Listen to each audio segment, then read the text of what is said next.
स्थानीय सरकारले दयामाया गरेकै हो, ठोकिदिउँ भनेर यतिसम्म गऱ्यौँ। अब तपाईँहरूले पनि सम्झिनुभयो प्रार्थना साथ भने हामी अझै धेरै गर्थ्यौँ भन्ने हो।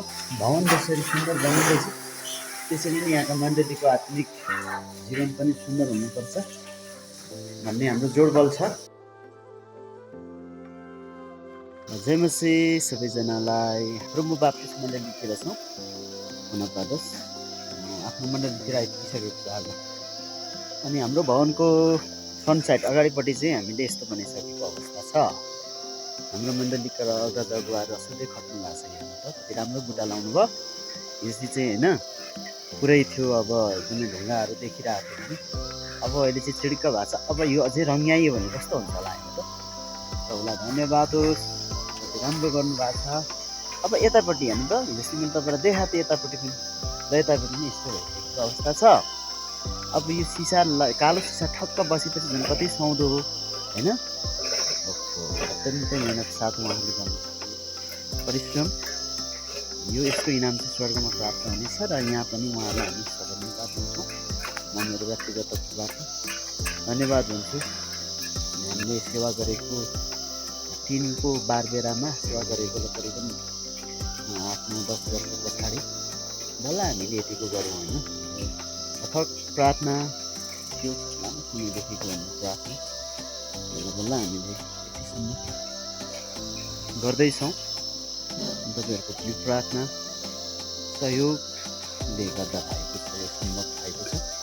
अब हामीले पछाडिपट्टि र उँभोपट्टि आज काम सुरु हुँदैछ। भित्र पनि पानी लाउने हुनुहुन्छ, काम गर्दै हुनुहुन्छ होइन। आज तर जानु आज चाहिँ अलिकति जनता कम भइरहेछ होइन। अब यहाँ सिजन चल्यो, फेरि यो अलिकति लेक हो यतातिर, अब अलैँची सिजन चल्यो, अलिकति खानफुलमा पनि बिजी हुनुहुन्छ उहाँहरू। आफ्नो काम छोडेर क्षेत्रको काममा पनि लाग्नुपर्ने छ।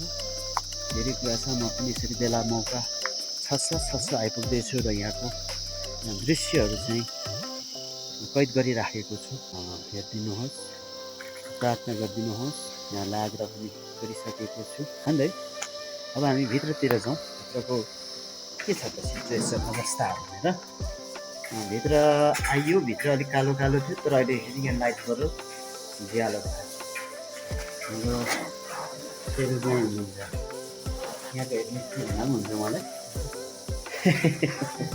भित्र चाहिँ फाइनल्ली यस्तो भइसकेको छ। आदरणीय प्रियजनहरू, अब उँभोपट्टि मात्रै बाँकी छ। सम्भवतः हामीले यो बल्ब अलिक पुग्छ होला होइन, बाहिर पुग्छ। यहाँ बलुवा छानिँदैछ, किनकि मसिनो बलुवा चाहिने भएको कारणले।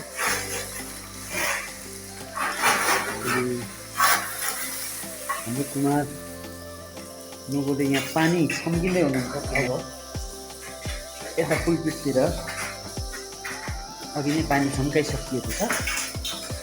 भोगोपट्टि यो माथि सिलिङ यहाँको हामी राख्नु छ। अब गर्नुपर्ने छ अहिले। अब यस्तै छ यो। अब वल पेन्टिङ गरेर सबै कुरा गरेपछि सिलिकट चाहिँ सहिलो राम्रो हुँदो हो होइन।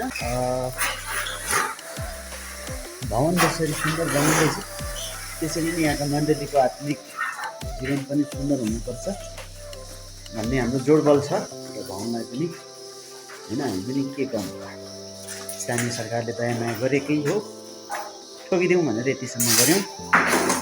अब तपाईँहरूले पनि सम्झिनुभयो प्रार्थना साथ भने हामी अझै धेरै भवनलाई अलिकति धेरै हुन अलिकति केही कुरा गर्थ्यौँ भन्ने हो। धन्यवाद। दुःख गरेर मेहनत गरेर भवनमा खट्नुहुने प्रभुताजनहरूलाई पनि धन्यवाद। परमेश्वरले आशिष दिनु यहाँलाई। सबैजना खटिरहनु भएको छ। बुट्टा हान्ने तरिका हेर्नुहोस्। वाह, उँभोपट्टि सक्यो, उधोपट्टि हुँदैछ।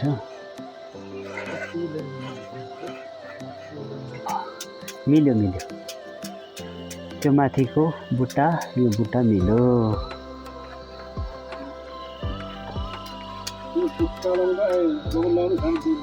अब रोगन लगाएपछि त कडा भइहाल्छ।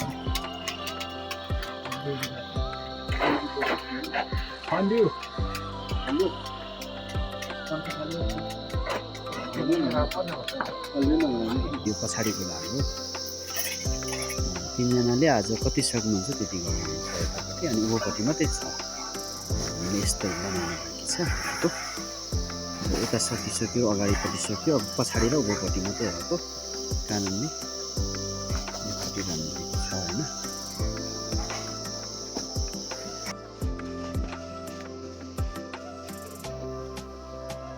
बल्ल उफ्रिन्छ अझै होइन? उफ्रियो भने ठिक छ। उँभोपट्टि पेटी छ नि अलिकति मुनि। सिमेन्टी थपियो कि हामीले त्यति नै हो? सिमेन्टी हामीले थपेको कि त्यति नै हो? सिमेन्टीले पनि सम्भवतः पुग्छ। अस्ति 4 बोरा जस्तो बिग्रिएर पनि हामीलाई पुग्ने नै भएन त। वाउ, राम्रो भयो त यो त, गुड न्युज हो नि।